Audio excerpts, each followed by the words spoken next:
มนิมิตเฟอร์นิเจอร์คอมเพล็กซ์สาขาสันตาเหลืองจัดโปรโมชั่นลดสนั่นเมือง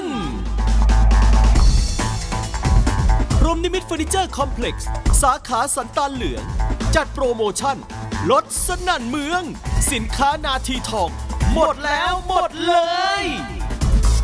เราขนกองทัพเฟอร์นิเจอร์มาลดราคาแบบนาทีทอง29 กันยายนถึง 9 ตุลาคมนี้หมดแล้วหมดเลยที่นอนสปริงผ้าขนมิ้งเริ่มต้นที่ 3,990 บาท3 ชั้นโล่งปกติ 299 บาทลดเหลือเพียง 99 บาทเก้าอี้สตูแฟนซีปกติ 999 บาทลดเหลือเพียง 299 บาทถูกจริงโซฟาผ้าไชน่าปกติ 7,990 บาทลดเหลือเพียง 3,999 บาทเท่านั้นเตียงเหล็ก 3.5 ฟุตปกติ 1,990 บาทฮอตไพรส์เหลือเพียง 990 บาทที่นอนสปริงหนานุ่มขนาด 3.5 ฟุตปกติ 3,990 บาทเหลือเพียง 1,590 บาทตู้เสื้อผ้า 4 ฟุต 2 ลิ้นชักปกติ 3,990 บาทลดไปเลยเพียง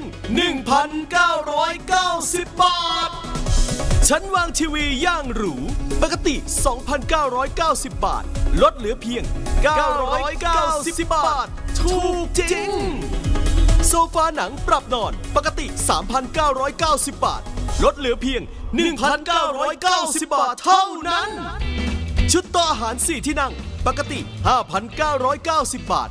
ลดไปเลยเหลือเพียง 2,990 บาทชุดห้องนอนสุดหรูหลากหลายสไตล์เริ่มต้นเพียง 3,990 บาทสินค้ามีจำนวนจำกัด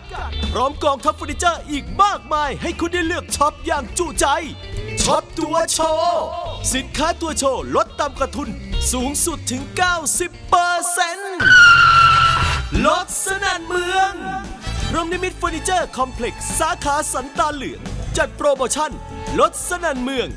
29 กันยายนถึง 9 ตุลาคมนี้เท่านั้นที่พรหมนิมิตเฟอร์นิเจอร์คอมเพล็กซ์สาขาสันตาเหลือง